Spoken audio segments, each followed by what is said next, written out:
بسم اللہ الرحمن الرحیم۔ سب دوستوں سے گزارش ہے کہ ایک بار درود شریف پڑھ لیں۔ چینل میں آنے والے سب دوستوں کو خوش آمدید۔ چینل کو سبسکرائب لازمی کر لیں۔ امیر عراق خالد بن عبداللہ اپنے مسلح محافظوں کے ساتھ کسی دورے پر جا رہا تھا تو راستے میں ایک شکستہ دل اور بدحال شخص ملا اور اس سے کہنے لگا، میں تجھے اللہ کا واسطہ دے کر کہتا ہوں کہ اپنی تلوار سے میری گردن اڑا دے۔ خالد بن عبداللہ نے کہا، افسوس ہے تم پر، کیا تو اسلام قبول کرنے کے بعد مرتد ہو گیا ہے، یا تو بال بچے دار ہو کر زنا یا کسی اور انسان کو ناحق قتل کر بیٹھا ہے؟ اس شخص نے کہا، نہیں، بلکہ میں اسلام پر قائم ہوں، اللہ، اس کے رسول اور یوم آخرت پر یقین رکھتا ہوں، اور میں کبھی زنا کا ارتکاب نہیں کیا، نہ شادی شدہ ہونے سے پہلے اور نہ شادی شدہ ہونے کے بعد، اور میں نے کبھی کسی انسان کو قتل نہیں کیا، نہ کسی گناہ گار کو اور نہ بے گناہ کو۔ خالد بن عبداللہ نے کہا، تو پھر میں کس وجہ سے تیری گردن اڑا دوں اور تجھے ناحق قتل کر کے قصوروار بن جاؤں؟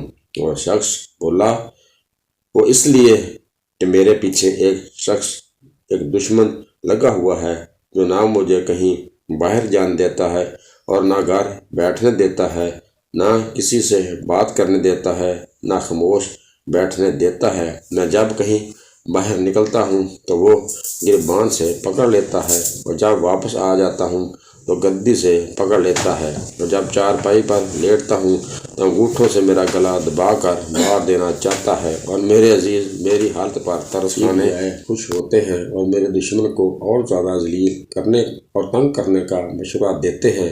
ان میں سے کوئی بھی ایسا نہیں جو اس سے میری جان چھڑائے اور سکھ کا سانس لینے میں میری مدد کرے۔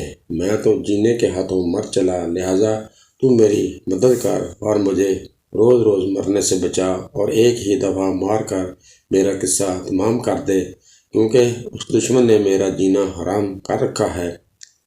خالد بن عبداللہ نے کہا، افسوس، تیرا دشمن بہت سنگ دل اور کمینہ ہے، جو تیری مجبوری پر ترس نہیں کھاتا، اور تیرے رشتہ دار بڑے بے مروت ہیں جو تیری مدد کرنے کی بجائے تجھ پر خوش ہوتے ہیں۔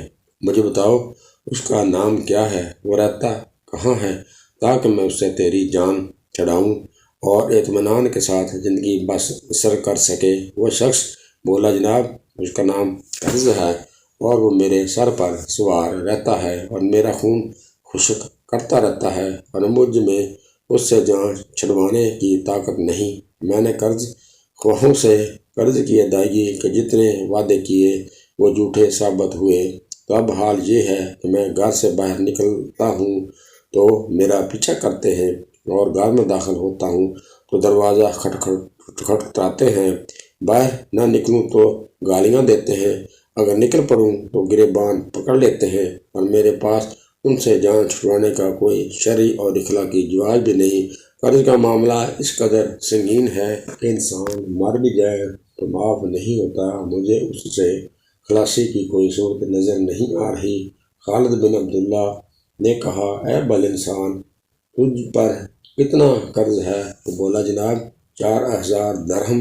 اگرچہ کاروباری آدمی کے سامنے 4000 کا قرض کوئی زیادہ قرض نہیں، لیکن جب کسی آدمی کو خسارہ پڑ جائے اور اس کا دیوالیہ نکل جائے تو وہ لوگوں میں بدنام ہو جاتا ہے، اور کوئی بھی آدمی اسے ادھار نہیں دیتا تاکہ وہ دوبارہ کاروبار کر کے اپنے پاؤں پر کھڑا ہو سکے اور اپنے بال بچوں کا پیٹ پال سکے۔ اور عزت دار اور احساس آدمی نہ یہ بھی گوارا نہیں کرتا کوئی اونچی آواز میں لوگوں کے سامنے اس سے قرض کا تقاضا کرے۔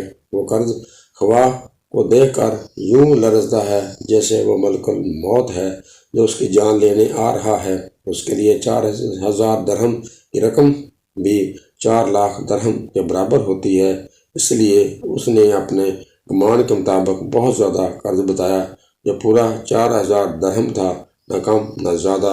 خالد نے جب 4000 درہم کا جملہ سنا تو وہ بلند آواز سے اللہ اکبر کہا، پھر ساتھیوں سے کہا، آج کے دن مجھ سے زیادہ منافع کسی آدمی نے حاصل نہیں کیا ہوگا۔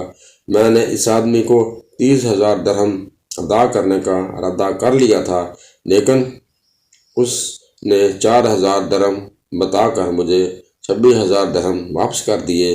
جب اس آدمی نے یہ سنا تو اس کی باتیں کھلی رہ گئیں اور اس نے فوراً یہ بات کہی کہ اللہ ہمارے امیر کو اپنے ارادے پر قائم رکھے۔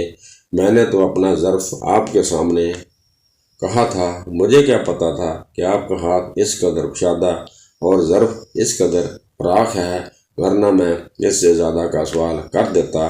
آپ اپنے ارادے پر قائم رہیے، اپنے متعلق میرے موجودہ گمان کو کم نہ کریں۔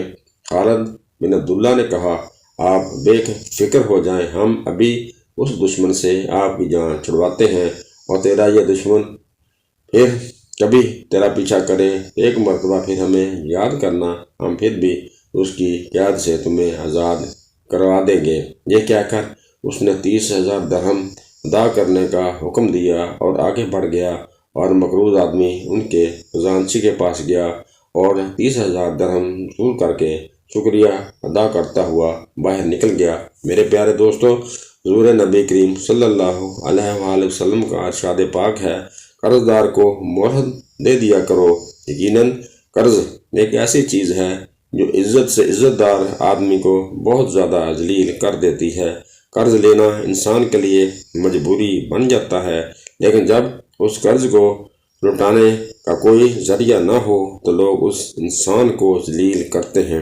انسان اپنی نظروں میں خود ہی گر جاتا ہے۔ عزیز دوستو، اگر آپ کا کوئی قرض دار ہے، اگر کسی شخص نے آپ کے پیسے دینے ہیں تو پہلے کوشش کیجئے معاف کر دیجئے۔